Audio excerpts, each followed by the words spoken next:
Hey everyone, welcome to another edition of Park Streamers Hangout. I'm your host today, Barry Place 28, and with me I'd like to introduce our first guest on the Park Hanger. I can't even say it. Park Streamers Hangout, and that is our good friend Adventures in the Park. So, Steve, would you like to introduce yourself and tell everyone where you can find us or find you? See, I can't even talk tonight. Jeez. All right. Like Bob said, Adventures in the Park on all the platforms, TikTok, Instagram, and YouTube, my YouTube channel. All right, great.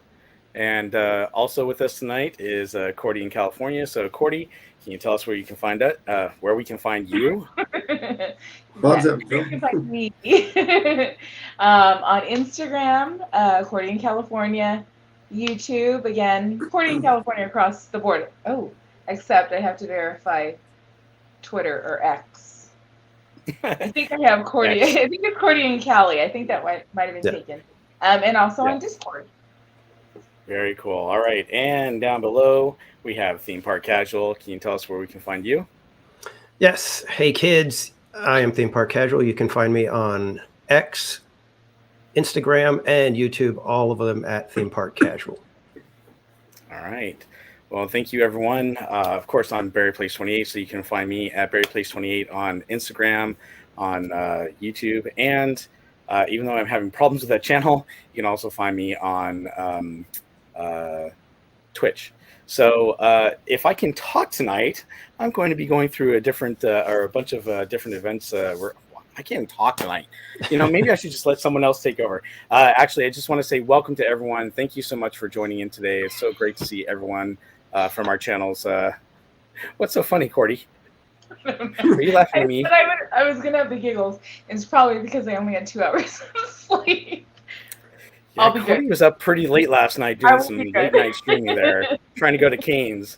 So I know that a bunch of you are joining her, and you're probably tired as well. But thank you, everyone, for joining us today. We're glad you're here. And with that, we'd like to kick it off with our special guest, Adventures in the Park. So Adventures in the Park is going to share with us a few things. One, he's going to share an update regarding Chippendale's Gadget coaster. So, Steve, would you like to actually do you want to share with us what you heard and found out, and then we can share the video? Yep. So I'll be doing some, future attractions and maybe some photography tips. I'm well qualified to do photography in the park. So Gadget's coaster had a major update about 2 weeks ago, whereby there was an incident with a hat. So it's now become a hands-free only attraction. That means you can't wear anything on your head, hold anything in your hands, no cameras, no phones, no nothing. So I went this past Saturday and filmed it using a chest mount, which is no hands, and got to literally ride it 5 times without getting off. So we're going to show you a video of it.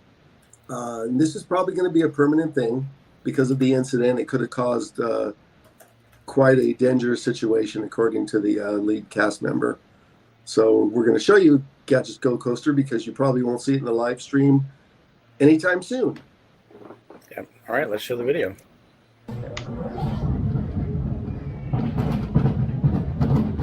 Gosh, if my calculations are correct, and they always are, you're gonna have a blast.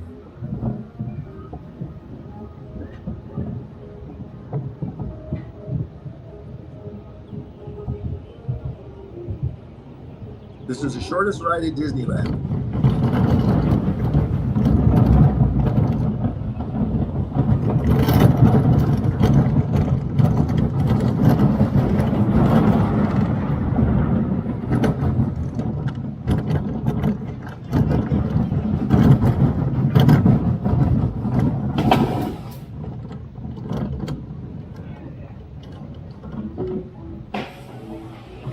There it is, a 54-second ride. Wow. I know. So Theme Park Casual and I, a couple weeks ago, we were there, or actually, was it last week's Theme Park Casual? Yeah, I think it was just last week. On Wednesday, and we went to Chippendale's Gadget coaster, and we thought, hey, this is great. There's hardly any line. We're going to go ride it. and Theme Park Casual was getting on before me, and they told him that he couldn't use his camera or his gimbal. They were announcing to everyone no hats, no loose articles or items, and so I was going to sit in the front seat, and then when I heard that, I just got off the ride like Theme Park Casual. It's kind of disappointing because we're like, what the heck happened? So thank you to Adventures in the Park for taking the time to go talk to the cast members and find out exactly what happened, because as many of us saw, and you probably saw on other channels, they weren't letting any park streamers get on the ride with anything that was not hands-free. So obviously you can do it with a GoPro on your chest, or I'm sure you could probably do it on your hand as well. But yeah, Nope. they're not letting not even the hand, huh? Nope. Hands-free means nothing attached to your hands. I had to sit on my hat. I did talk to the lead, and they said hands-free. That means nothing anywhere, because you can't hold it up. Hands-free means you only can hold on to the bar. That's it. Gotcha.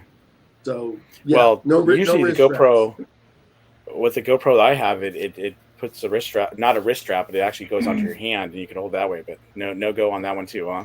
I don't think so. Nope. All right. Wow, that is crazy. Buy a chest mount. If you must ride it and film it, buy a chest mount. I will say, not at Disneyland, but when we went to Legoland, Kevin, Sue, and I, he had his phone like on his wrist, so it was really secure, but they made him take it off too. So I could see that. I haven't seen it, I guess, at Disneyland, but. Well, this is the same thing that they do for Tron. So on Tron, it's the same thing. It's basically hands-free. You can use a chest mount. And the way you're seeing live streamers on there is you can connect your GoPro to your phone, which will be in your pocket, and then you can use a chest mount and film it for that. And that's how they're doing it. And then they switch back to their phone after they get off the attraction, because it's the same thing. You cannot hold anything in your hands on Tron. No wrist straps. I wonder if I could have used my head mount. I have a head mount too, but I don't think they would have allowed that. So if they don't allow hats, I don't think they would. Well, when they looked at my chest mount, I basically told the ride operator, I said, he started laughing, and I said, if this comes off, that means I fell out of your attraction. Okay. And I literally rode 5 times in less than 15 minutes. The longest part was just resetting the bar that you test. But I was basically riding it alone 5 times. So that was fun. Wow. I actually could have probably did a record on it, but I didn't want to do that. So Steve, you had mentioned that you heard what the issue was that caused this change. Yes. So a hat flew off of someone's head and landed in a spot. It didn't hit any guests, but it landed somewhere that could have caused a very serious situation. Let's just leave it at that.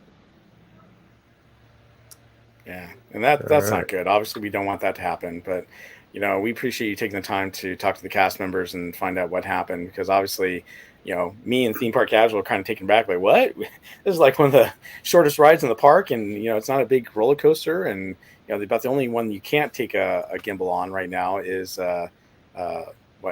Incredicoaster. So we were kind of like, wow, okay, interesting.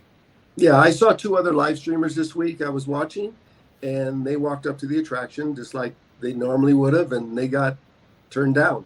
And so they basically walked through the car and left the scene because they had a gimbal and they weren't prepared for anything else. So it's taken everybody sort of by surprise, because they don't have a sign up that I could find. I looked for a sign on Saturday and I didn't see it. Well, thank you for looking into that for us. I really appreciate it. And at least now our fans will know what's going on and why we can't get on Gadget's the Chip and Dale Gadget coaster. If they ask us to do so. So unless we have the GoPro mount like you did. So, and that's awesome. You got that video. So thank you. And if you want to check out that video, you can go to Adventures in the Park's YouTube channel to check out his video on Chip and Dale's Gadget coaster. All right, with that, Adventures in the Park also want to talk about rope dropping and getting to certain rides. And this is something I think that would really help many of our viewers to get to certain attractions right away. Did you want to cover Rise of Resistance first or the submarines? Yeah, let's cover Rise of the Resistance first. So, because that's the most popular, I only rope drop, and then I'm usually there for 12 hours. So, everybody will rope drop or try and rope drop Rise of the Resistance. And you shouldn't rope drop it unless you check the app and you see that it's not open at 10 after 8. And the reason it wouldn't be open is because the technology is the same for Mickey and Minnie's Runaway. They require an overnight reboot. Rise of the Resistance is 10 to 12 hours. So if they start late, and that's the reason they close early Rise. If you ever wonder why Rise doesn't close at midnight, is because then it wouldn't open up till noon. Okay, so they close it at 9 p.m. usually, and then they try and get it reopened by 8. But if you see that it's not open, you should sort of head over there, because then it will be open by 9 a.m. And that's the way I ride Rise, and we have a little demonstration of that.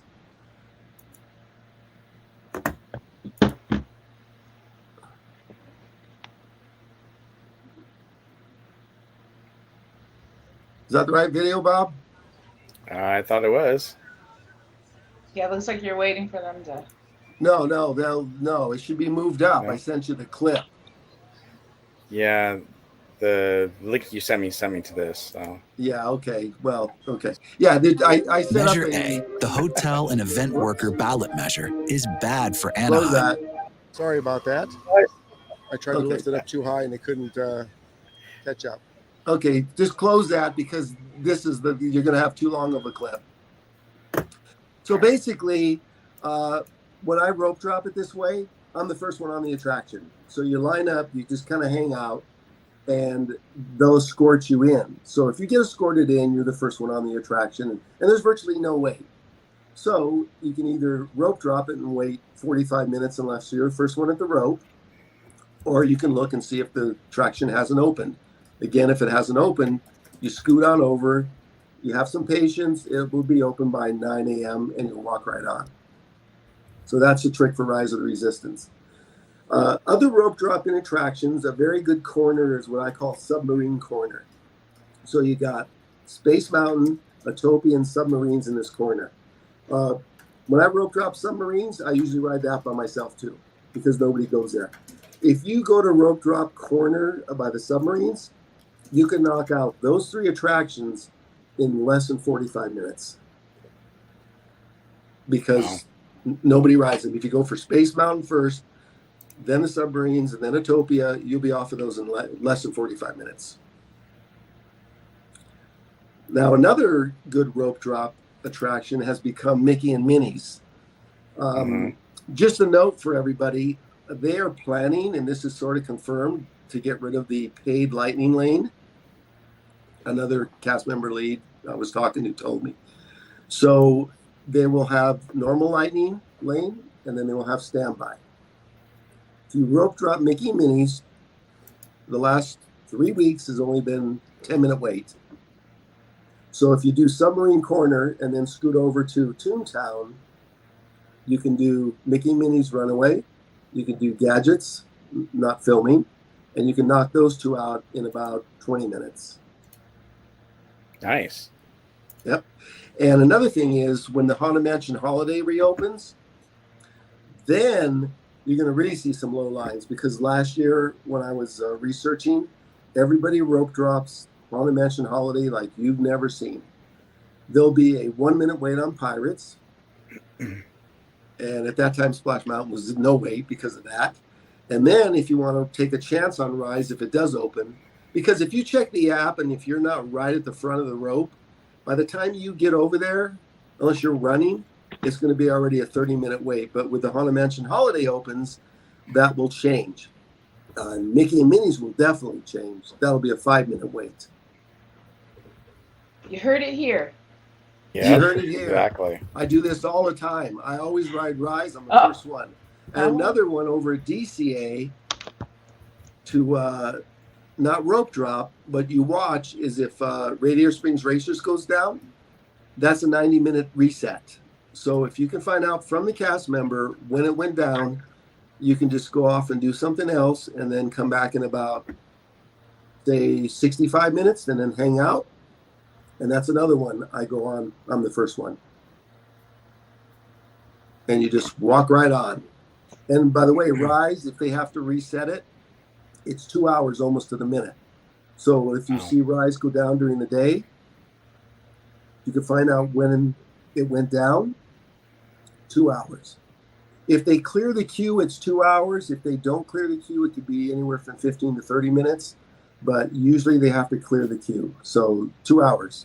And then come back. Thanks for clarifying that, because I always thought it was about an hour, not 2 hours. But if they don't clear the queue. No, if they clear the queue, I can almost guarantee you, because I do it all the time. I'm eating lunch. I see it went down. If I don't know when it went down, I'll walk over and then I'll ask when it went down, and then you just come back 30 minutes before and just hang out and you walk on. But if they keep people in the queue, then you really don't know how long, because that means they're just like doing a soft reboot, not a full hard reboot. Mm-hmm. Yeah. There's 3 rides that have the same technology that I know about: Rise of the Resistance, Mickey and Minnie's Runaway Railway, and Luigi's. That's another trackless ride. Right. And the thing about Rise, if somebody flips a hat and it lands on the sensor in the wrong place, that could take the ride down for 2 hours. Wow. Yeah, because the floor is all of as a sensor. The whole floor is a sensor, and if he hits it just in the right spot, and it's happened actually, a hat took the ride down for 2 hours. So, yeah, that's but the ride is complicated. It's like the best ride at Disneyland. It is. It's a great ride, but it is complicated. Yeah. And then moving on to Smuggler's Run. If you ever want something to ride and there's long lines everywhere, Smuggler's Run has a single rider, as everybody probably knows. But it's not only single rider, they do what's called a single double. And even on occasion, they'll do a single triple. So what that means is you can go in there with another person or another 2 people. And Cordy knows, because we did it. We went and did a single triple. If you ask them and they're really nice, they'll let you do it. And when you do single rider on Smuggler's Run, I think I had a 1 minute wait on Saturday in the middle of the day. Wow. The standby line was 50 minutes, and I went on in less than a minute, because that attraction holds 6 people, and they usually don't get 6 people. It's usually groups of 4, groups of 3, and you'll get right on. So yeah, Smuggler's Run is fantastic for single riders. And that's got the best air conditioning in the park. If you thought the air conditioning was good in Pirates and It's a Small World, go in that queue and you'll see how good the air conditioning is. Yeah, no kidding. I agree with you on that one. Did you want to show the video for the submarines? Talk about that? Oh, yeah. So here's 2 weeks ago on the submarines when I rope dropped and I got to ride the submarine all by myself. Some people might not like being in the sub at all.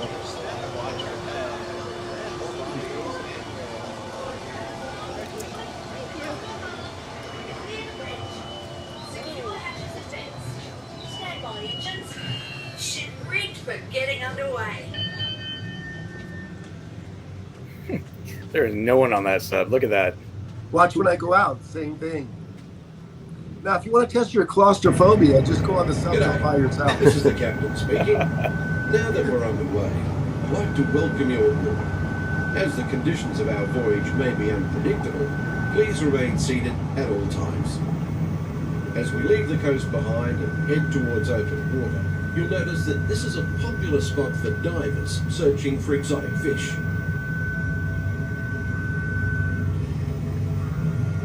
This video's not too long. Right runner, 20 degrees. Set course directly over the Lost City. Aye, aye, Captain. Stand by for weather watch. Radar 1, standing by. Our destination today is quite extraordinary. A newly erupting deep water volcano. Nobody in, nobody out. That's awesome. That's weird. It is kind of weird, but it's also cool. that was really cool, I have to admit. And like I said, I don't get claustrophobic because I scuba dive for quite a long time, but they do have an option if you do get claustrophobic. They have like a room that is the actual attraction, and you just go up to a cast member and you ask them, and then they unlock this door and they take you in, and it has a big screen, and you literally watch the ride as though you were on it. So that ride is open to everybody. You will almost never see anybody streaming it, because when you enter the ride building, which is once you go under the waterfall, there is no cell signal for any service. I've seen one live streamer sort of do it. Bob attempted to do it, and it wasn't bad, but you can't stream in there. So you'll see the live streamers go into the observation room, and they'll stream it in there. Mm-hmm. Okay, so the next land I'll talk about real quick is Fantasyland. So everybody that rope drops runs to Peter Pan, as everybody knows. So you can knock out Casey Jones, Dumbo, and the teacups in under an hour. Easy. So if you just pick a land, you can knock out quite a few rides. I usually knock out over 10 rides before lunch, just going from land to land, doing my kind of planned operation. So that covers how to get the most out of your morning. You cannot do this in the afternoon, okay? If you eat lunch, it's all over, okay? Then the lines become, forget it. Dumbo will be an hour wait. So this only works if you rope drop. I get there pretty early, like before the parking lot opens. And so, rope drop looks a lot more crowded than it really is, because everybody's kind of combined in one spot. But as soon as they drop the ropes and everybody disperses, all of a sudden there's no people there. It's very, very empty, actually, in the morning on a Saturday and Sunday. It just looks busy at rope drop. So, yeah, if you can get there early enough, you can get on several rides. I mean, you can probably get on half the rides in the park in the first, 3-4 hours if you get there early enough. Absolutely. Like I said, before lunch, I can knock out at least 10 rides. I usually do the Matterhorn also. Saturdays, that always has a delayed opening, usually because they're not done with the inspection. They do inspect that attraction rather regularly because it's so old. This past Saturday, it didn't open till about 9:15. But that's another going to rope drop. Well, I just wanted to say real quick, because if you missed it, Adventures in the Park had talked about the Gadget coasters, and that it's hands-free, so he went on with a chest mount camera. But just putting a plug in for you. If you go to his channel, he's also got some great videos on the Matterhorn, so you see from the front and the rear of the ride. So just throw that out there. So this is something done like. Yeah, as another future podcast I might talk about are the best seats to sit in for viewing, filming, and the most experience from the attraction, because everybody thinks if you sit in the front seat, that's like the best seat. I mean, if you want me to talk about that now, I could take 5 minutes and tell you about 4 attractions that the best seats are in the house. Or we can do that on another podcast. You want to mention them real quick? Just go ahead and mention them to everyone. So the Matterhorn, I like row 1, but the best seat for getting that feeling of movement is row 4, because that's where the 2 cars separate, and also you won't be sitting right behind someone's head. So especially for filming, absolutely for streaming, the best row is 4. In Credicoaster, the best rows are any of the odd rows, because then you won't be sitting anybody's head. 1, 3. I always sit in 1, 3, 5, 7, or 9. Mickey and Minnie's the same thing. If you sit in an odd number row, you won't have anybody's head right in front of you. So usually the key is odd number rows if you don't want to be blocked. But as streamers, when I ride Pirates, I sit in the back because I don't want to disturb other guests and ruin their experience. Pirates, basically you can sit anywhere and it's a good seat. But to get that feeling of the roller coaster moving, the front seat's not always the best. So if you want that view, I have another video on that where I'm sitting in like row 5. That's like the perfect row on the credit coaster. Yep. So those are my tips for rope dropping and attractions. And if I come on again, we can talk about photography. I did professional photography for almost 40 years for some major football and baseball teams and Sports Illustrated, and I've photographed the Olympic Games a few times. So I'm pretty qualified to tell you how to shoot in the park.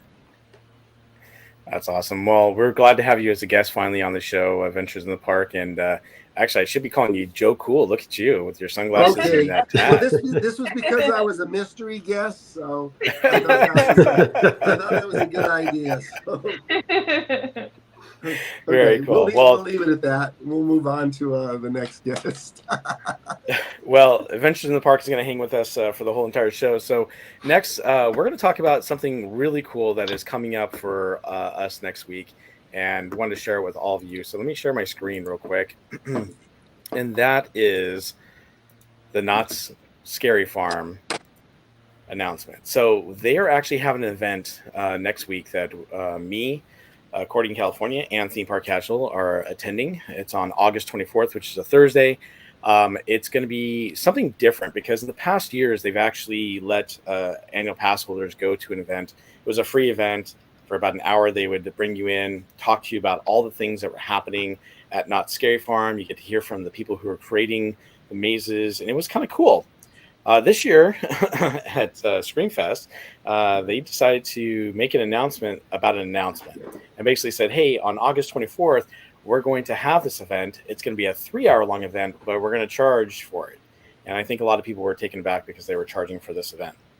And like, what are they doing? But even though they're charging for this event, it's a 3-hour event, and there's several things you get to do. So we kind of wanted to go through some of the things that they're going to be talking about. So this event is going to be from 7 p.m. to 10 p.m.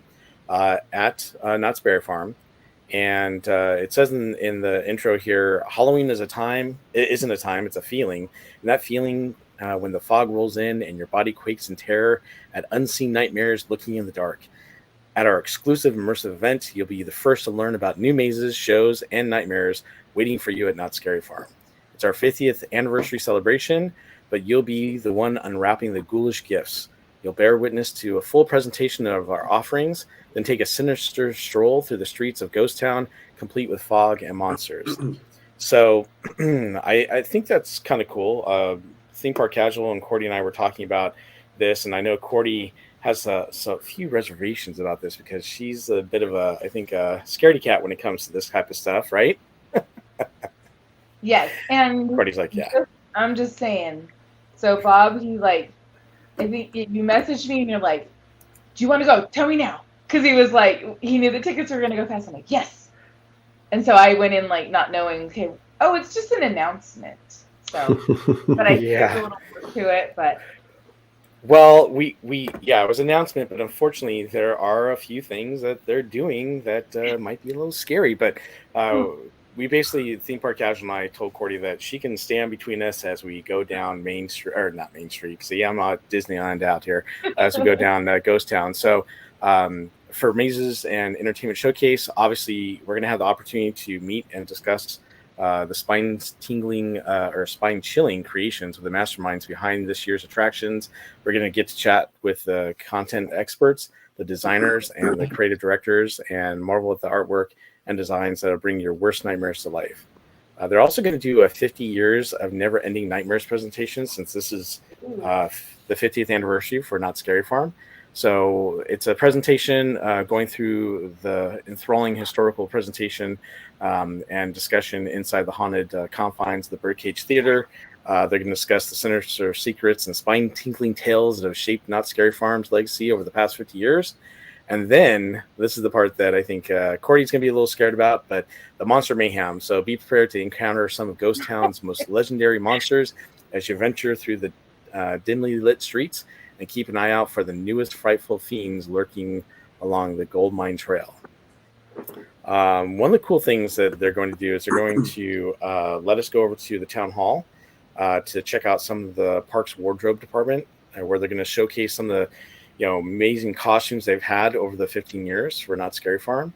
They're also going to have thrills in Ghost Town. They're going to allow us to take rides on Ghost Town's two of Ghost Town's most thrilling, exhilarating attractions. So it's Ghost Rider and the Pony Express.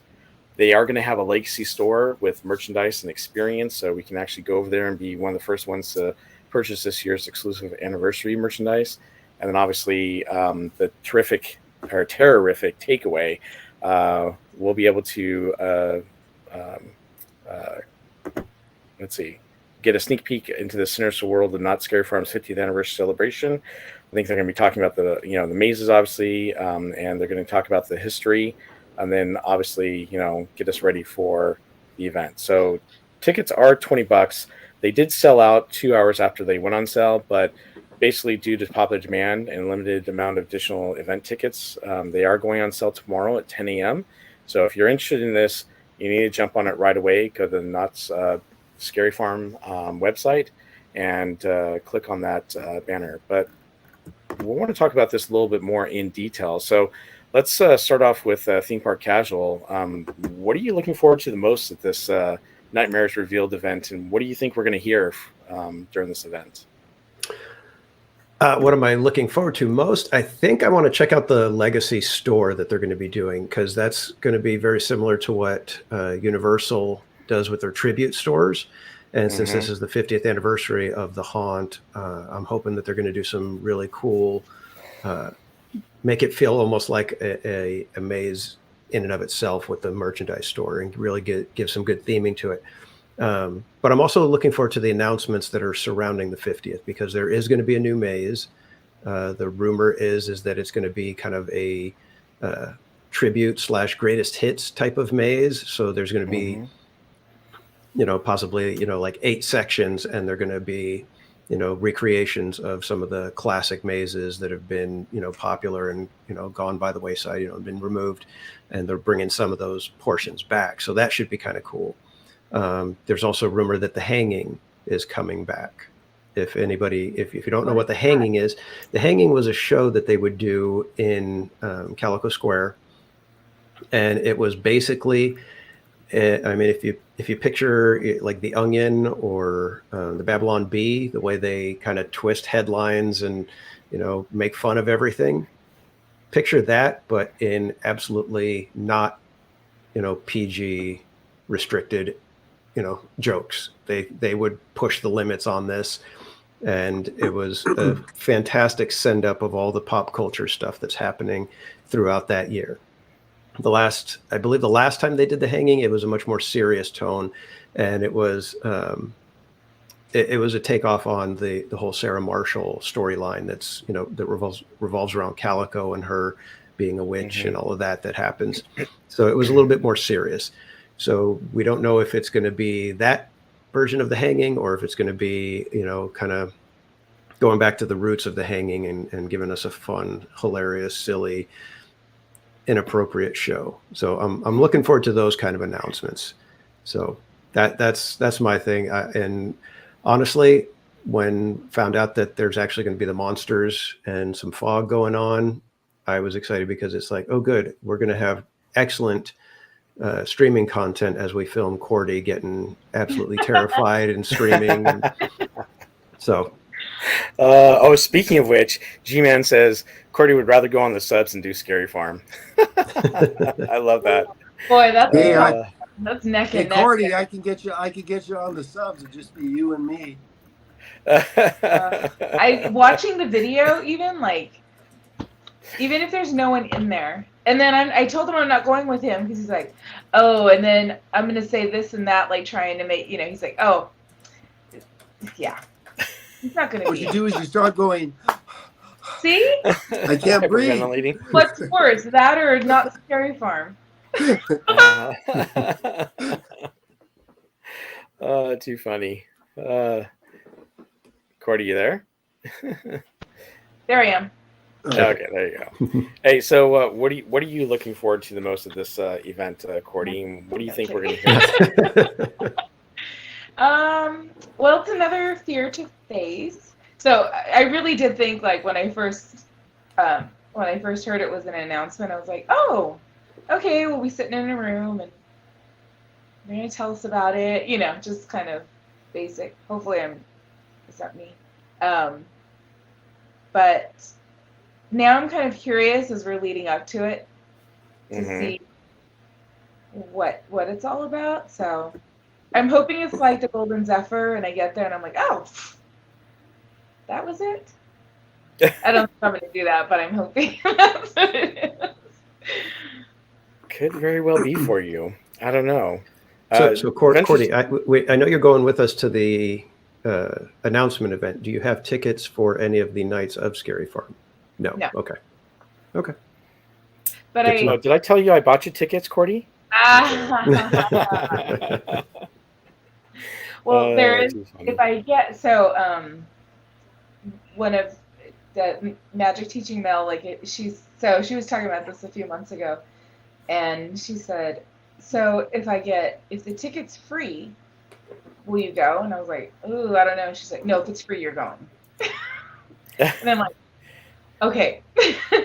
So I don't know, but I'm like, you guys have to like surround me, and, like be in the middle. Even though that's actually the worst thing to do, because then the monsters know who to go after.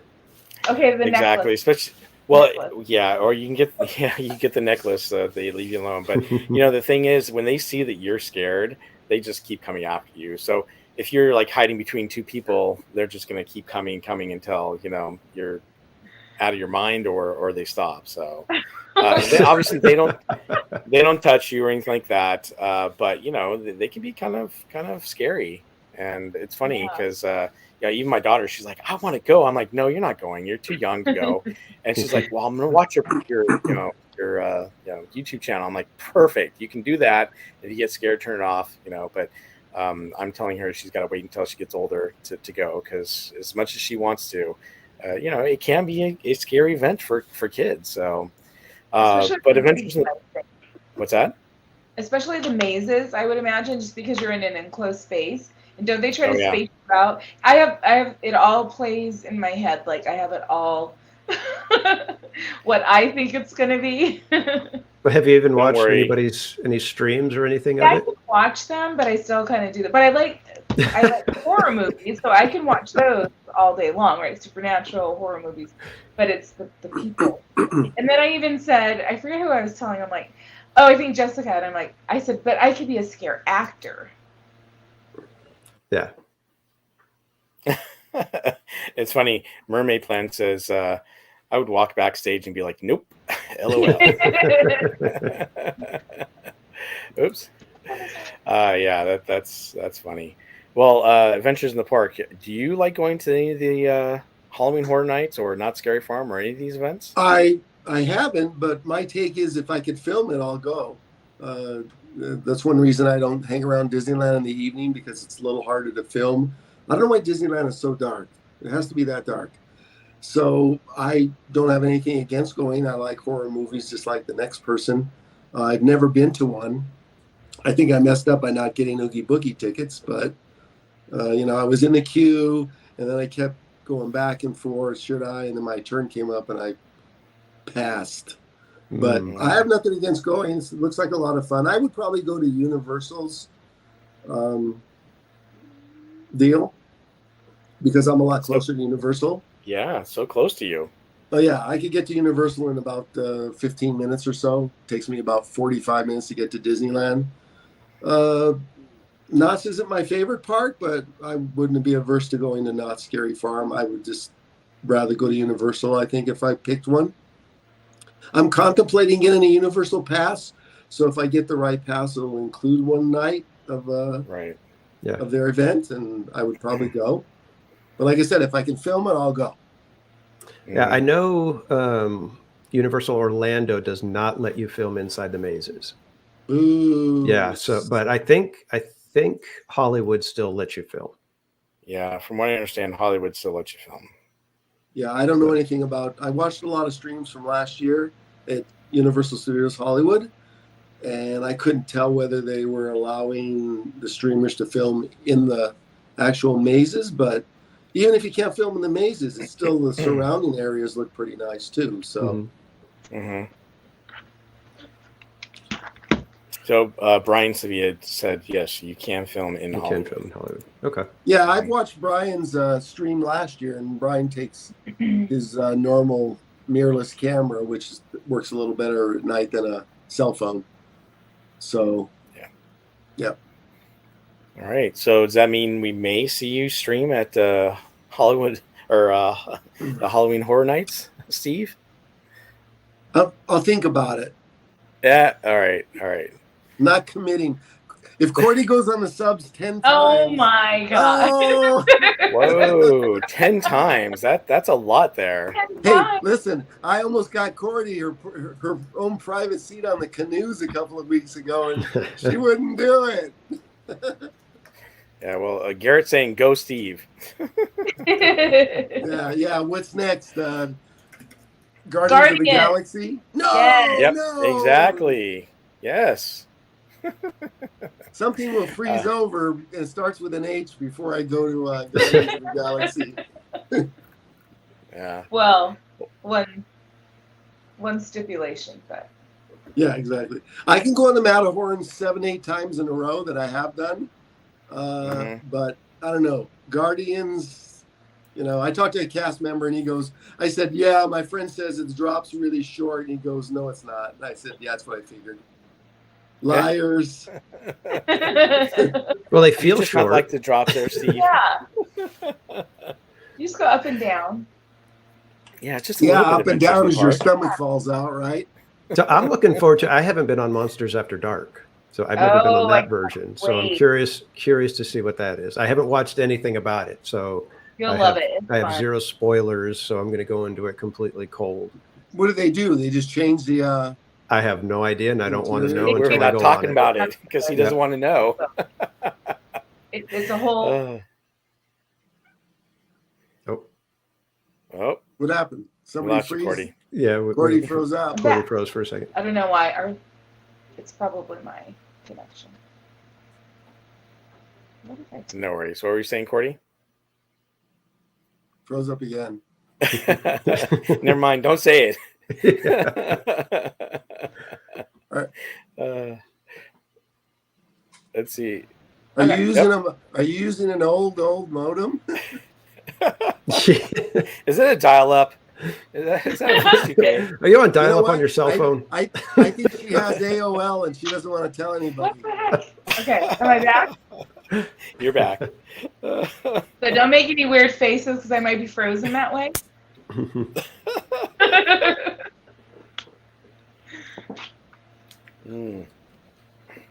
So we missed what you said there, Cordy. I don't know if you want to go back and say what you were telling us. Oh, what was I saying? We don't know. We're Monsters After Dark. Oh, I don't know how far back. I just said the whole thing changes. It's a whole different experience. Yeah, that's what like I said, I've heard that it's different, it's scarier somehow, but I think I haven't watched anything. Disney Magic, you guys know him, the 1955, he goes on Halloween, and I think last year, how many times did he go?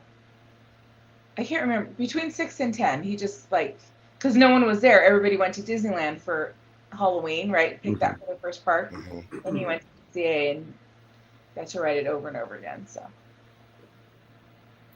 very cool.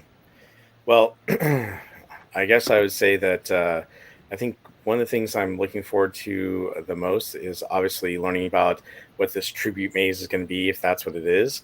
Obviously, they're selling some lanterns, and they've kind of talked about the lanterns and how they flicker off and on, and you can actually buy them from the tribute store. So I'm interested to see, what these lanterns are and how they work with the different mazes, if they work with multiple mazes or just, the tribute maze or whatever it is. So that should be pretty cool. But ultimately, I'm looking forward to seeing what kind of food they're going to have there, because we are going to get the opportunity to test some of the food or try some of the food, as well as check out the tribute store that they have, because I think that's going to be really neat. And obviously, we're going to get the opportunity to buy the merchandise first before everyone else. So I think that's going to be a neat experience as well. So I know that we're looking forward to it. We are actually going to be filming footage, and I believe 2 weeks from tonight, we're going to do another Park Streamers Hangout with all of you, and we'll be bringing all the footage and pictures and talking about what we experienced, what we saw, and what you can expect at Not Scary Farm. Starting on I believe it's the 21st this year. Yep. When Not Scary September Farm 21st. starts. Yep. So I will let you know that even though Cordy doesn't want to, and eventually the park probably won't go, myself and Theme Park Casual will be going to the opening night of Not Scary Farm, and we will be there, I think, with our friend Andrew Disney, and we're going to be checking out as many mazes as we can in the scare zones for all of you. So definitely check out our streams, as we'll be doing that on the 21st of September. For myself, I am definitely going to the Oogie Boogie Nights, so I'm looking forward to going to that. I am going to go a couple times. Only one time I'm going to stream, and that'll be on September 12th. And I think, Cordy, you're going once or twice too, correct? Yeah, I think, what's the first Thursday? Thursday? Is that the 7th? Yeah, I went opening night last year. I just decided it was good, but I thought I'd just go to the second day. So I'll be streaming on the 7th, and then I am going again that Sunday, but just without streaming, just going with my daughter. Yeah, that'll be nice. Yeah, I'm planning on going back in October again with my family, but I'm not going to stream either. Just want to get the streaming over with in the beginning and do that, and then have some quality time with the fam. And then it'll actually be one of my daughter's birthday gifts for the month of October, so that'll be kind of cool. But I definitely am hoping to check out Halloween Horror Nights, and then because I'm a Platinum Pass holder for SeaWorld, they actually have the tickets for that are free. I just have to choose a date. So I haven't chosen that yet, and I believe they do let you stream, so I would like to do a live stream down there if possible. So we'll see if I'm able to get those tickets and go. And if I do, then obviously I'll let all of you know so that you guys can check it out as well. All right. Any final thoughts on Not Scary Farm and the event coming up next week, everyone? I'm excited to go. I am looking forward to it. Yeah. I'll be watching from the safety of my living room. Well, we're not going to broadcast that night, I don't think. We're just going to film footage and stuff, and then we're going to share that with everyone the following Monday. But yeah, it should be a lot of fun. I'm looking forward to it. I think it's going to be a great event. And remember, if you want to check it out, you need to go to the website tomorrow. Actually, I'll show it to you real quick. So let me share my screen one more time. So if you go to the website here for Not Scary Farm, you do have to scroll down about halfway down the page. You'll see right here, Scary Farm 50 Nightmares Revealed event. Click here to learn more. Tomorrow morning at 10 a.m., that should change from learn more to purchase tickets. You can also click on here and usually right here, it'll say on sale soon. You'll be able to purchase your tickets and do it. But it's 10 a.m. sharp. Like I said, a couple weeks ago when we bought the tickets, they went fast within 2 hours. I'm thinking that they're probably going to go even faster than 2 hours. So if you do want to buy tickets, make sure you're up. Make sure you're ready to purchase tickets, and I would purchase tickets for you and anyone that wants to go with you for your whole group because it'll be faster, quicker. Also, just want to let you know, because you have to purchase them online, there's a service charge, and there's a service charge per ticket. What was that, Theme Park Casual? I think it was like $7, $2.99, something like that. Oh, I'm way high. Sorry about that. Yeah, so definitely make sure that you purchase all your tickets at once so you don't get a service charge for each person, because that could definitely add up. All right. And I'm curious, with this additional sales of tickets, I'm hoping that it's not we figured our presentation is only about an hour and we could turn the theater once and do 2 presentations. So they're going to sell enough tickets to fill the theater twice. So while some people are in the presentation, the others are at the store and Ghost Town and looking at all the other stuff. Mm-hmm. And then they basically flip everybody. So that everybody who went to the presentation now goes to the other, because that's going to be like, well, which one do you want to go to first? Right, exactly. So it'll be interesting to see what happens when we get there.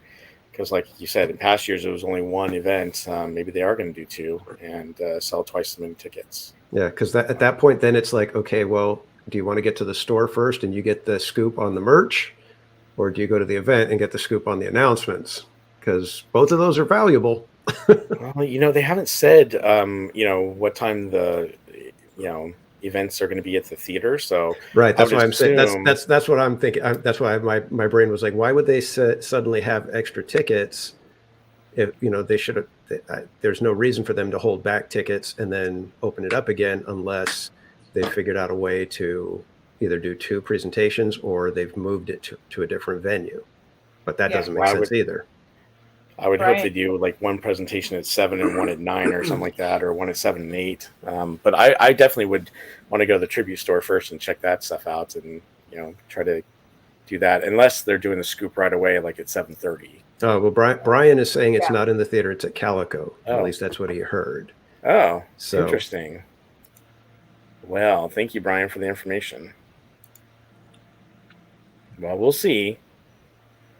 If that's the case, then that's a pretty small event because that theater is not that big. Yeah, exactly. Unless he's talking about it being outside with the Calico stage, so I don't know. Yeah, so Silver Stars Adventures asking, is there additional charge over the season pass for Scary Farm? Yes, there is. So I purchased it, and did you finally purchase it, Theme Park Casual, the season pass? Yeah, I've got the pass for Scary Farm. Awesome. So you actually have to buy tickets on top of your annual pass, or you can buy the season pass for Not Scary Farm. It's $149, and you can actually go to every single night of Not Scary Farm, which is great. I bought the pass so the Theme Park Casual, so we'll be going several nights. I figured every couple weeks or maybe even once a week I might go just to check out the mazes and the scare areas and zones and stuff like that. So obviously we'll let you know when we're gonna go, and if you have your notifications turned on for our channels, then you'll see when we're gonna go. But yeah, definitely we're gonna be there as many times as we can. And if you want to get your tickets, try to get them sooner than later, because they will sell out, and it is a popular event every year. So can you guys touch on because I didn't get it yet, but they have that special, right, where you can, your last chance to get a season pass where it's good through the end of the year and then into next year at Knott's, right? And then with that, you can also add on? Yeah, right now is the best time to be getting a Knott's Berry Farm pass for 2024, because if you purchase now, you get all of 2023 included for the same price. So if you purchase it right now, you get basically all of September, October, November, December to go to Knott's Berry Farm, and it doesn't cost you anything. And then you get the full year of 2024. Knott's Berry Farm runs on calendar year passes, so they run January to December. So everybody's pass expires December 31st. So if you get yours now, you get a few extra months. All the add-ons, if you were to do the dining plan or the drink plan, anything like that, that all kicks in with your pass. So you get it, I believe, all of 2020 for the rest of 2023 as well as 2024. So it's an incredible deal to purchase it now. And Brian, it really is. He heard that you can even get your 20. Oh. Yes, because once you purchase the annual pass, you're able to get the 2024 Scary Farm pass. I don't know about that. I know that if you purchase your pass now, you can get the season pass holder price for the 2023 Scary Farm pass. I haven't heard anything about the 2024. I think that's probably a little too far out. It's something we can definitely look into. And Brian, thanks for bringing that up. But as you can see here, the passes that they're showing, are you guys? Yeah, you're seeing the passes. So $95 for the season pass is great, but look, for $120 you get the gold pass, and that includes the water park and the theme park. Now it doesn't include the preferred parking area. And what's the access to the VIP area? Is that the parking area as well, or are they talking about a totally different VIP area? I don't know. I was trying to look into that, but they also mentioned that the Prestige Pass gets early entry. But I don't know exactly what that means. It's not necessarily very well stated. Yeah, and I have the Prestige Pass used to be called the Platinum Pass, so it was Season Pass, Gold Pass, Platinum. I have the Platinum now, and let Oh, me it's just preferred compare entrance. Preferred preferred entrance. entrance. So Okay. that's you get. There's a special turnstile, so that if the lines are crazy long for everybody with the tickets and us Hmm. regular pass holders, the Prestige Pass holders have special turnstiles that they can go through. Oh, very But nice. it says 2 hours daily, so probably Right. in the early morning. So, obviously, I think that Knott's Berry Farm is an amazing park to go to. It's the most reasonable price or park to go to. I mean, the prices for the tickets are just really reasonable. Even if you do all these add-ons. I mean, to give an example, just for me and my daughter, it's $3,200 just for our Inspire passes for two people, and that's a lot of money. But you go to Knott's Berry Farm, it's either 95, 125, or 120, or the 350. Obviously, if you do add-ons, it's going to be more. But even with those add-ons, it's still cheaper than going to Disneyland. Now, I'm not trying to say, hey, it's better to go to Knott's Berry Farm than Disneyland. I'm just saying it's much more reasonable, and it's a great place to take your family, especially if you are having a hard time affording, passes. I know you can pay monthly payments to Disneyland, but you can do that at Knott's Berry Farm too. The one thing I did notice though, and so I have the Platinum Pass right now, which is turning into the Prestige Pass, and they're charging $100 more this year for the Prestige Pass, but they're actually taking some things away, which is kind of a bummer. So yes, you do get, the preferred parking, which is nice. You get the access to the VIP area. That's something they didn't have in past years. Um, you, but you got 20% off food. Actually, it was 20% off food and 20% off merchandise, I believe it was. Is that what I get right now? Now, for all the passes, they're only offering 10% for food and merchandise, which is a real big bummer because they really lowered the discount. And for being Prestige Pass, you would think that they would give you a bigger, discount. Obviously, you still get your, bring a friend discount. You get the Knott's Pass perks, just like all the passes. You get that 2 hour entrance, which is nice, preferred entrance for 2 hours. And then you do get the single use lane. And this is something new. So this is kind of cool. So you get the single use fast lane per visit. And you get 2 bring a friend tickets. So that's something you didn't get in the past. The single use fast lane per visit. Let me see. It's starred down there. Where is it? Is it starred at the bottom? Because I'm curious. Whoops. Sorry about that. There's a few disclaimers. There are a few disclaimers down below. The single-use fast lane per visit is not valid at Scary Farm. Yeah, it's single use, so you get one fast lane per visit. So that is kind of a cool thing that they are doing, but especially if you want to go on Ghost Rider, it's packed, and you want to use it for that one ride. That's great, but they're definitely charging $100 more. And giving you a little bit less and a little bit more, depending on how you look at it. The other thing is they also included all the theme parks for Cedar Fairs across the United States. Now it's $100 extra if you want to go to those theme parks, and that's a little bit of a bummer. You would think that with the Prestige Pass they would include that, for charging more money. So I think that the Season Pass and the Gold Pass, if you're not going to go to this water park, the Season Pass is amazing. If you're going to go to the water park, then get the Gold Pass for you and your family. That is the perfect way to go and add on, those add-ons that you need to, like, the drink and the parking. I will tell you though, last year I held off on the drink because they were only offering the paper cup drinks like they are right now for 2024 because I knew they'd bring out the plastic bottle, and then sure enough they did. So definitely hold off until they bring out the plastic bottle, because that's a much better deal than getting the paper cup, unless you prefer the paper cup. So Brian, just if you see it in the chat. Yeah, he said he confirmed it. He confirmed what? The 2024 Scary Farm. Oh, okay. Is that listed on the website, Brian? He did say paper cup is so much easier for me.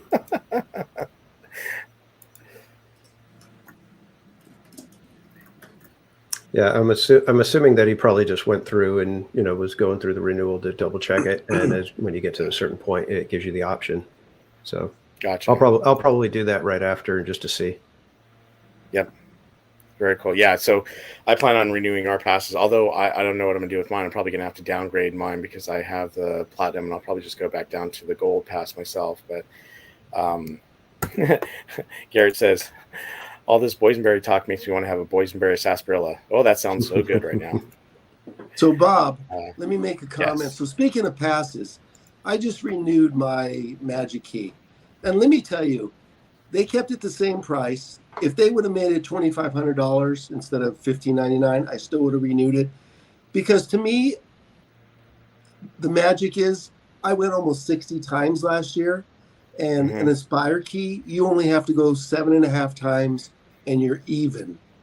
So when we talk passes, yeah, Knott's may be cheaper, but I still feel like Disneyland is the best park because, well, 7 times and us Magic Key holders will go 60, 70, 80 times. What does that make it per visit? That makes it pretty low. Right. So. Well, and don't get me wrong. I mean, I definitely have gotten my money's worth for the Inspire Pass for me and my daughter this year. I think part of it is because I am a streamer, so I go quite often, and it seems like about once a week, sometimes more if I can. So definitely, I've gotten my money's worth, and you can do that. But I don't know. It just seems like when you look at the money value, you obviously get a lot more for your money, at Knott's Berry Farm than you would for Disneyland. But I'm not discounting Disneyland. I love Disneyland. Obviously, I spend a lot more time there. And it's easier to stream there, obviously, but I'm just saying, for people that, maybe like my wife, she prefers Knott's Berry Farm over Disneyland. This is a great opportunity for you and your family to get passes if you want to do that, because it's a great deal. Okay. Sorry, just reading some of the comments here to see if there's anything else I wanted to add to the chat here. With that, let's go ahead and move on to our next topic. And let me bring that up real quick on the screen for everyone. And that is holidays at Disneyland Resort. So I don't know about you guys, but it seemed like, wow, they're making an announcement with the holidays already. I mean, obviously we haven't gotten to Halloween yet in the Oogie Boogie Bash, but here they are talking about that. So just to give you a heads up, the holidays at the Disneyland Resort are starting November 10th and going through January 7th. And some of the things that they actually mentioned for this year are some of the things we've seen in the past, but obviously love. So the Disney Festival of the Holidays, where they pay tribute to multicultural and diverse music, cuisine, and traditions. Obviously, the Disney Viva Navidad, which is great. I always love watching that and seeing the traditions of Mexico and Brazil. The festival feasting that they're going to have. So obviously tasty treats and spirited libations they'll be having there. I'm looking forward to World of Color, Season of Light. I think that's going to be amazing. So definitely going to check that out. Mater's Jingle Jamboree. So you'll be able to cruise on by for a holiday hoedown version of Mater's motorized square dance ride. And then on Luigi's Joy to the World, you can go on that ride, and it's a seasonal transformation of Luigi's Rollickin' Roadsters. And then obviously, they have the Christmas Fantasy Parade. It's a Small World holiday. Believe in holiday magic fireworks, which is going to be great. Wintertime enchantment at Sleeping Beauty's Castle. It's a Small World holiday lighting they do every night. And of course, one of our favorites is the Haunted Mansion holiday. And with that, I wanted to share something real quick that Cordy shared with all of us. And that was the closing of Haunted Mansion. Close the gate. Here we go. So this was last night. There it goes. And the gates are closed. Why didn't he come? We were inside. So that is when they actually closed the gates for the final moment last night, because as of today, the Haunted Mansion is closed, so they can get it ready for the Haunted Mansion holiday. I love that one lady in the background going, "Why are they closing the gates?" That was so funny, Cordy. So, Cordy, tell us what it was like being there last night and seeing the gates close. It was interesting because it was just funny. because we were waiting outside. Jessica, she was like, I want to go. I want the gates closed behind me. So I'm like, okay. And but so did, oops, I think I'm dropping out. So did 20 other people. So everybody was like trying to like, shuffle in and be the last one. And and then even into we get into like where the mirrors are, and then people were like taking their time and going into the elevator. And then in the elevator, like these poor cast members are like, okay, you have to go. Because everybody was waiting to be like the last person. And I don't like getting in trouble. So I'm like, I'm going to go. I'm just going to go. I have to come back tomorrow. So going back to, the announcement, what are you looking forward to the most, Cordy, when it comes to the holiday season, Christmas time at Disneyland?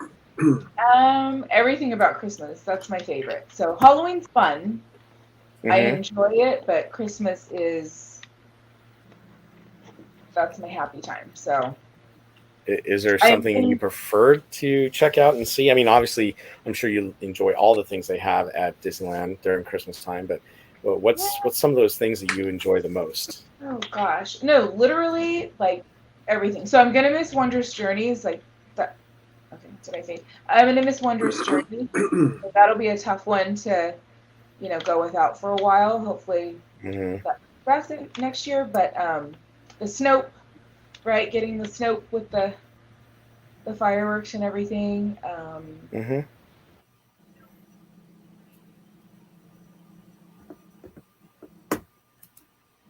Did we lose her? I think we lost her again. Our internet's all funky. But so last year I just tried to like run around and hit everything every night that I could, so just the whole thing. Even my screensaver, like at work, is the castle during Christmas time, so all the time, all year round. Silver Stars is saying, well, how many tickets will we be buying during the blackout? Oh boy, that's the one thing. Many of us will be blacked out, because they do for the Inspire passes, even, and I believe is blocked out too, obviously. But it's a bummer. A lot of people. Yeah. I was surprised how busy they were last year during the holidays, and how many people did buy tickets during that 2-week span. So, well, you got families coming in. So I think I'm just on principle. Good for you, Cordy. Stick it to them. Yeah. So if you think about it, when is it starting? November 11th? It is starting November 10th. on November 10th and going to January 7th. Okay, so as much, I think, because I go so often, right? I'm there like 4 times a week usually. So I get my fill. So like last year I was kind of concerned because I went like New Year's Day the year before, like there were days that I went Christmas Eve. But it kind of gave me a break, so I just hit it hard and went as much as I could, and then I had basically 2 weeks off, and then I watched other people's streams, as we do. Well, it is amazing. I mean, even Bianca says, Disneyland is extra magical during the holidays, and I agree with her. Yes. So, Adventures in the Park, do you usually spend a lot of time at Disneyland during the holidays as well? Yes, and my favorite thing is real easy. I love the meet and greet with Jack and Sally. That's kind of near Pirates of the Caribbean exit. I'll do that every trip, and I'll do it 2 or 3 times each time I go. I just love the meet and greet with Jack and Sally. That's my favorite thing. Well, that's cool. I think last year I did it live once or twice, besides filming a lot of shorts and reels. So. You typically don't do a lot of meet and greets, though, do you? What are you talking about? I did Tinkerbell over the weekend. I was making a joke. That's a joke, right? That's a joke. Me and my 2 buddies, Chip and Dale. And let's see, Tinkerbell I did on Saturday. Yeah, I do a lot of meet and greets. You do. I love the meet and greets, but awesome. I like Jack and Sally for the holidays. Well, that's cool because, they're listing all these different things that you can actually do during the holidays. The meet and greets are not one of them that are listed here. But I think that's a great point to pick out, is that they'll be there. They've been there for the last few years, so they have this whole thing set up that's kind of half outside and half in the shade. It's kind of right next to the store near Pirates. Right, it's in the courtyard. It's quite long, and they usually do about a 30 or 45-minute set. Then they take a break. Then they come back and do another 30 or 40-minute set. Take another break. So, you know, King B brought up the Viva Navidad. That is something that at DCA, because I just kept thinking of Disneyland, but that is a good one, King B. That's so much fun, and then they have the bands over there too, right? Like during the season in the little plaza there. That is very I agree. I think it's amazing, and I love it because my daughter is Hispanic as well, and so being able to take her to the Navidad festival is just a lot of fun. It's great. Get to see a little bit of heritage and tradition. So I think it's one of the amazing things that they have at DCA, and I'm glad they do it every single year. Mr. Most Wanted said he loves the Christmas parade, and I know that's a topic with some people. Some people love the Christmas parade, and some people don't love it. I personally do like the Christmas parade, and I think it's great every year. But I'm with Mr. Most Wanted on that one.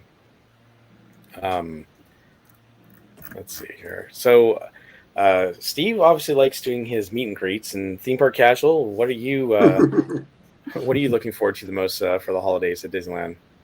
Disneyland, my favorite is Believe in Holiday Magic. That is probably one of the most fantastic fireworks shows anywhere. It's amazing that it's still going, because that was actually unveiled, I believe, in the for the 45th anniversary. I think it was in 2000, along with Believe There's Magic in the Stars. I think it's been modified a little bit over the years, obviously, but I remember way back when the fireworks, and I've always said that Believe There's Magic in the Stars and then Believe in Holiday Magic, they were the shows that I felt the actual shells that they used were so coordinated and perfectly matched to the score that I've never seen a show do that as well as those ones did. And so this one, it's just fantastic. I love the fireworks show. This one, I'm willing to give up Wondrous Journeys for this one. Wow. Okay. That's saying a lot. Exactly. Yeah. And I love Wondrous Journeys, but Believe in Holiday Magic it actually takes it up another level compared to Wondrous Journeys, in my opinion. Right. But then the Viva Navidad is amazing. I love that show. That's just it's a perfect show for California Adventure. And then obviously It's a Small World Holiday, I think, is the best overlay that they do. Oh, absolutely. I agree with that and that as well. I think it's one of my favorite things as far as I like how they do the lighting every single night. That's really magical. And obviously, going through It's a Small World Holiday, it's nice because they change the music inside. It's a small world with a little bit of, Deck the Halls, and it's just a lot of fun. Or Jingle Bells. Obviously, I already told you that I prefer, going to the Viva Navidad celebration. I think that's probably my favorite thing over at DCA that we do every single year. We don't miss it we don't miss it once. Every time we go, we try to experience it when we're there, and it's a lot of fun. I know for Adventures of the Park's that's a dead zone over there for streamers, but it is. But at the same time, it's a great place to go and check it out. And they usually try to mix up the different princesses or Disney characters over there. In the past, obviously they've had Maribel, and they've had I can't think of the other one. Hello. What was the other princess they had? It was the TV show, cartoon, or animated show. Ah, boy, I can't remember. In the red burgundy dress. Yes, in the red dress. Yep. Oh boy, very memorable character. Yes, very memorable character. If I can't even say it, it was one of my daughter's favorite shows, and I can't even remember what that show was called. Oh boy, that's real good. Anyhow, they always have some really cool things there, but I want to say that I'm looking forward to seeing World of Color and their show this year, which is actually called Seasons of Light. There, yeah, Seasons of Light. I think that's going to be amazing. And then obviously, the Believe in Holiday Magic. I think that's going to be pretty amazing too. I never miss the holiday, fantasy parade, but the Believe in Holiday Magic, I think, is the one. That and World of Color Season of Light are the two I'm looking forward to seeing this year. I didn't get the opportunity to see them last year, so I'm definitely looking forward to checking them out this year. But they've made a bunch of announcements of things that they're going to be doing. Is there anything that they haven't announced that you wish that the park or the Disneyland was going to do for the holidays? Well, they haven't announced the dates yet, but Judy had brought up Candlelight Processional, which we usually get. We don't get the dates as early as like Disney World, right? Epcot. Well, we have the dates. It's always the first Saturday and Sunday in December, so it's going to be the 2nd and 3rd this year. Sorry. Right. Yeah. So that's the one thing. It's just a matter of with passes, you have to wait. You got to hit it at the 90 days. And here's the other kicker for someone like me whose pass expires in November. I can't make my reservation past my pass. Yeah. So unless you renew, right? I don't know exactly how that works. I'm assuming that they would be okay with it, but I've also heard that sometimes it doesn't because it's weird that it doesn't allow you to go past. I don't know. Okay. Well, the way it works is I just renewed mine, and within about 5 minutes after you renew, you can make your calendar opens back up for the next 3 months, and you can make 6 reservations on the new pass in addition to your 6 reservations on your original pass. So you can hold 12 reservations after you renew. So I'm good through Labor Day on the old pass, past Labor Day. And then as soon as I renewed, it opened up all the way out to, November, December now? I just haven't made the 6 reservations. So that's the way it's always worked when you renew your Magic Key. Okay. So, Danny, you can renew. You'll get an email literally 30 days before, and then you'll see a button when you log in, and it'll say renew now. Yeah, so I would have to renew early in order to. You cannot renew early. You won't have the option. It's so 30 days. That's it. So I can't renew until toward the end of October. Okay, then I guess you just have to watch my streams.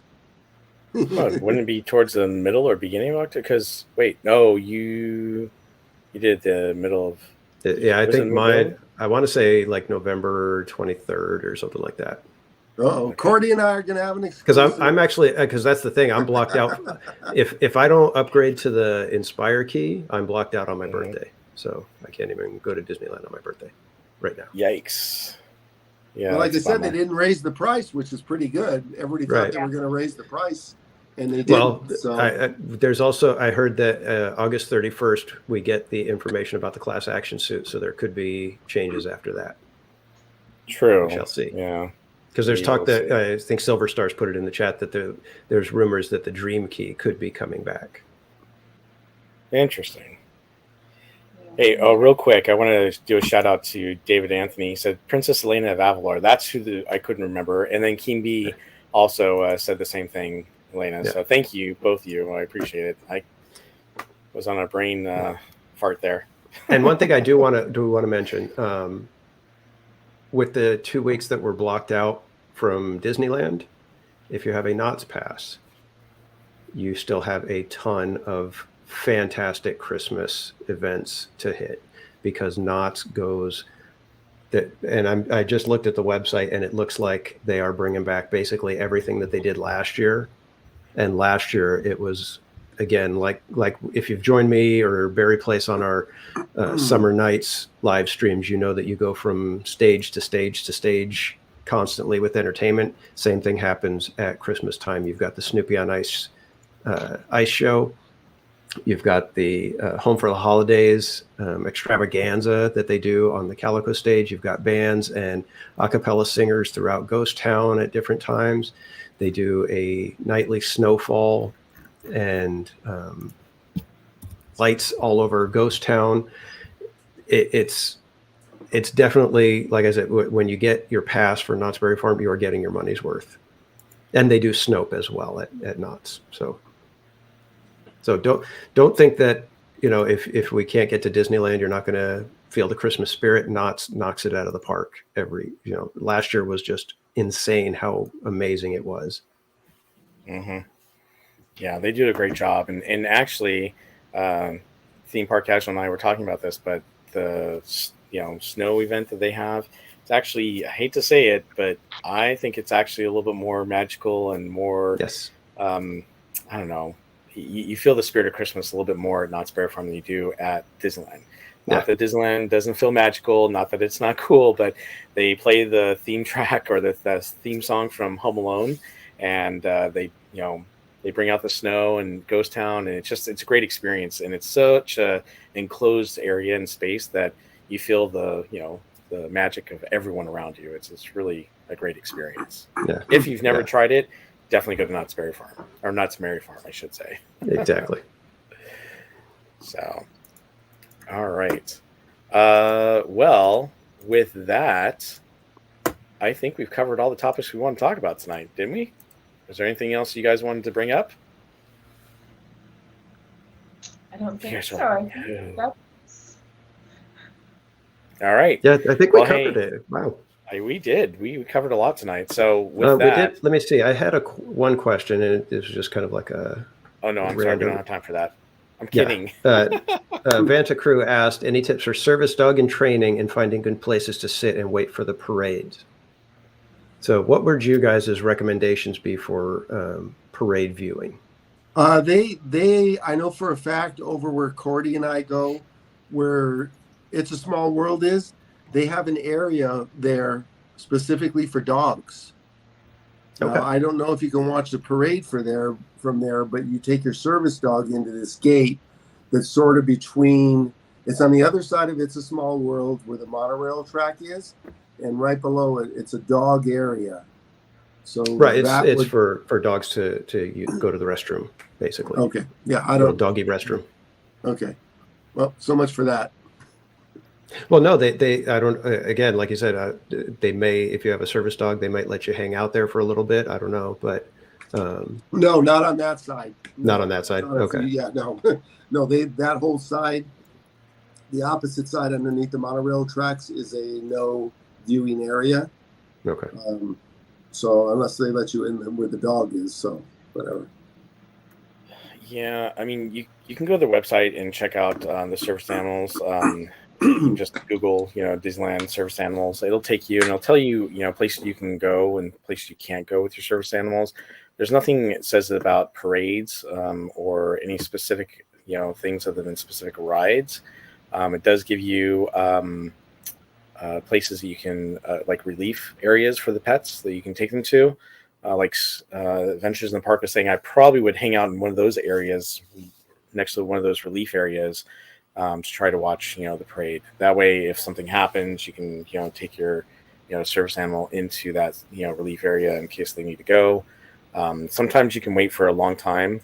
They basically do on this, and actually here, I'll show you real quick. Let me share my screen.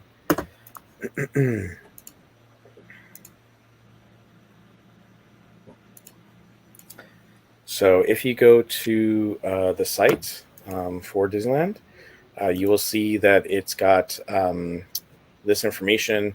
It'll tell you the restriction areas for the animals, where they have the relief areas. And at the very, very bottom, they actually have a map of all these different relief areas that you can take your pets to.